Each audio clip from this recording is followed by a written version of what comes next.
Hello everyone, this is Jules by Jude. And what we're going to do today is we're going to just do beads to match our pendants that we did, the black water color technique that I used, that I learned and I used. And these are some of the pendants that I'm working on making them, and then we'll have beads and the pendants to make a necklace. So this is the clay that we will be using, which is scrap black, and the leftover watercolor scrap. So I'm going to move these aside, and this is scrap clay, even though it's just black, you know, it has some of that mixture of the leftover watercolor stuff. So what I'm doing is I'm taking my clay and I rolled it out on the thickest possible, and I take my cutter, which is this is about the size of the bead that I will want, not this particular radius here, but you'll see. Now I'm going to cut out these pieces and we're going to roll them up. There's 6 beads, that's what that will make. We're going to just go like this, like so. Now there's different ways of rolling them. You can roll them on the glass or on your tile or anything like that. You can, you know, roll them similar to this and try to get them in a certain position in your hand, and they come out and you can look them over and examine them. Right now you don't need them too you need them good and round, but we got to put another slice of clay on top of them before we bake them. So basically what we're doing now is just getting a really good shape on them. They should be very similar in size based on the fact the way we cut them. Now this little cutter, if you wanted more clay or a bigger bead rather, you use a bigger cutter, or you can measure them out in different ways. The clay, you can measure out the clay, but if you want all of the very similar sizes, then you probably would want to measure that clay out and roll them after that in the particular way you like to roll your beads. Now they do have a couple of bead rolling tools out there, and I do believe I did a video on one of them, so if you'd like to go back and look at that. That was good for just a regular bead, and what I mean by that is it didn't have much of veneer on them, because once you put them veneer back on,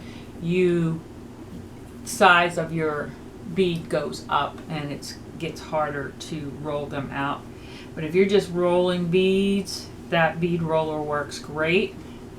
It's going to be the next step where the bead starts to also, with that bead roller, you have 3 size choices, and so you might want to keep that into consideration too. You know, decide what size bead you want, and you can go from there. So, which I think are 13, 16, and 18, but don't quote me on that, but that's what I think it is. So here we have 6 little tiny beads, and we have, this is our scrap, and this is our pendant, one of them. And it's not complete, this pendant. Let me see. Here we go. That looks better. Because all that needs is a hole now, and for the back to be glazed. Now, and this is a messed up one here, so it is. Alright, here it's been stretched out pretty good. And these, I think I want to make them more like the pendant. So in order to keep that, I made the beads a little on the smaller side, but we're going to make the beads very similar to how we made the pendant. And if you watch the first watercolor video, I believe I do it in that as well. So it's a bit repetitive this week, but sometimes we need that. I know I do. Practice makes perfect. So I didn't want to leave anything out, but my computer was acting up on me and not wanting to download that last video, so it did get cut a little bit short. Now that I have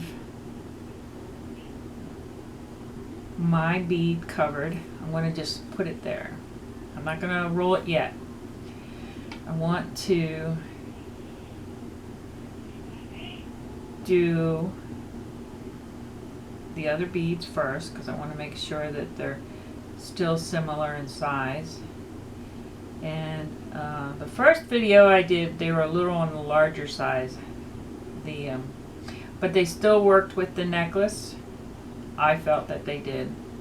That was the original watercolor video I did. I seen a spectacular video today on Polymer clay liquid, and I might give that a shot as well. There we go. They're looking very similar in size. After I roll them down, they may even get even closer in size, hopefully. Alright. And you just want to take your time and make sure you layer these, just as you did with your pendant and your sheet. Actually, the pendant was cut from the sheet with a cutter, so. And it's a really pretty, to me, it's very pretty. I like the black. It really shows the depth in the piece. Almost like a 3D version of a piece of jewelry. So that's why I like it. Probably just an artist's point of view, I don't know. But inspiration comes from lots of different places.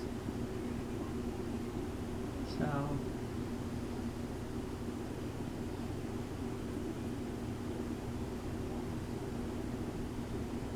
alright, I'm working on number 4 now. I don't want to go too fast, that's why the video is a separate video. I want you to see the whole process just by itself.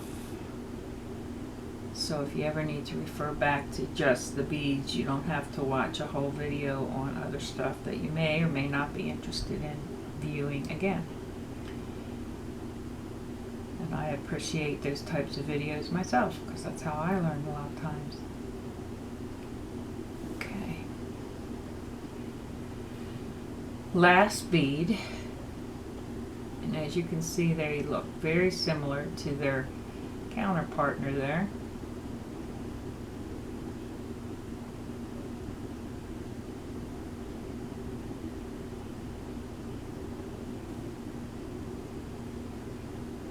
And on this one here, I just didn't like the way it came out, so I did not bake it and kept the clay. But I did cut this particular piece out with intentions of using it as a pendant and or a bead. Okay, now some do have a little bit more, and you can always pull off a little bit. So you do see that. I'll bring that back to you in a minute. I have scraps that I'll just get out of the way, and we have 6 beads we're going to roll out. They all do look kind of similar, so I'm not going to change them yet until after I finish and do the final roll. Now, you can still see quite a bit of pearl left in these. And that is really what I intended on doing. The one that I'll show you the difference in a second here, that I had put through the pasta machine before I layered the beads. And I do like them. It's just I wanted to get closer to the pendant. And I'll show you the difference. So I can just use them in another project, or I can just make another pendant where it might look similar to it, or them, let me say. Alright, now, these are my 6 beads.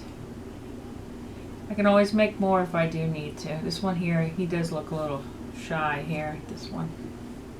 So I'm going to add a little bit more to it while I still have a chance. Make them a little bit bigger. And then that way, sometimes this can be a bit of a rat race because this one may end up too big and vice versa and all that good stuff. So we really just want to get similar, and I think he's a lot closer than he was. So, voila. We're going to stop there because, well, maybe we're not. I'm sorry. I just seen this one here. And he looks a little small too. Sorry. We were almost there. Alright, let's see. Alright.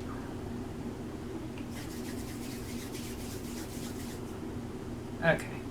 Let me see if I got these here. These are a little bit less like their partner. I don't know. They look okay. Not too bad. Not too bad. Not too bad. And they're finished, whole, glazed, the whole business. But that was also from this. So this to me is different. I didn't want to go with that. It was too stretched out. I had put that through the machine, so I went with these scraps. Alright, next thing we do here is we're going to put them in our cornstarch. And I think that you've seen when I was doing this before that I did indeed have cornstarch. And I have done them in many different ways. This one looks a little big. I was gonna. I just want to get them as close as possible. I don't want them to be too. If I have to, I'll make more. But all right, I think that's good. Now we're gonna get this guy out of there, and we're gonna bring this guy in. And this is my cornstarch. And I think I'll just stir it around a little just to fluff it up. Not that you need to. It's just that I've used it a couple times, so. Whole point is to be nice and fluffy. Now, just put them in there. They just kind of fall in there. Excuse me. There's that other guy. Oh, I got them all. 6. Okay, so this is what I use. It's a a Corral baking bowl, and well, it's a bowl. But it bakes up just fine. I use it for a lot of different things, and you can use whatever it is that you can put into your polymer clay oven without ruining it and the oven. And I'm going to put this in at 250 for 1 hour. Beads are kind of thick, and then I'm going to take it out and I'll show you the rest of the process. See you in a few. I am going to do something a little bit more different than what I'm used to doing. Now, it's a good lesson on your, if you have this type of tool, which is a hand drill, not very sophisticated, but works like a gem, especially if you're used to working with some of the stuff I used to work with. So, anyhow, now, these are not the exact beads you saw me put in, but they're done the exact same way, so I'm not going to even go there. And I do have a hole in them already, but I want to make the hole larger. And basically what you want to do here is drill your hole through and come back out. And then go in the other side and do the same thing. Now what you're doing is you're holding your tool straight up and down. Okay? Now this had already had a hole in it, so I was able to pull it out. There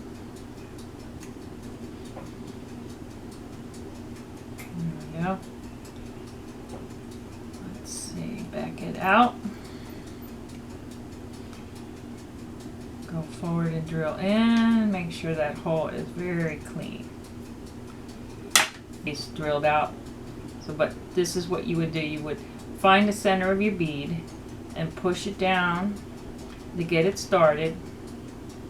And then you cannot, you don't have to hold the bit anymore until you get down. Now, the reason why this is, drilling this is because this is a larger drill bit. I wanted to get the hole bigger. So you drill through, pull out.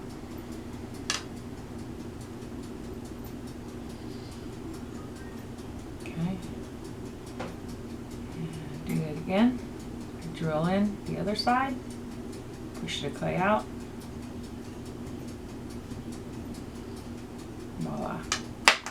Put it on your stick.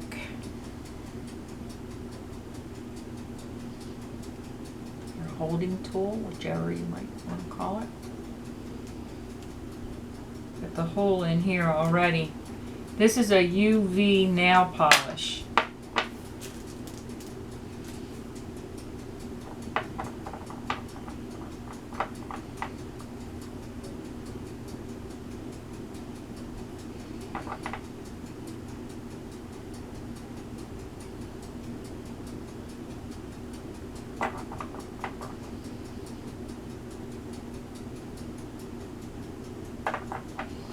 Now I've been testing the UV nail polish that promises not to yellow.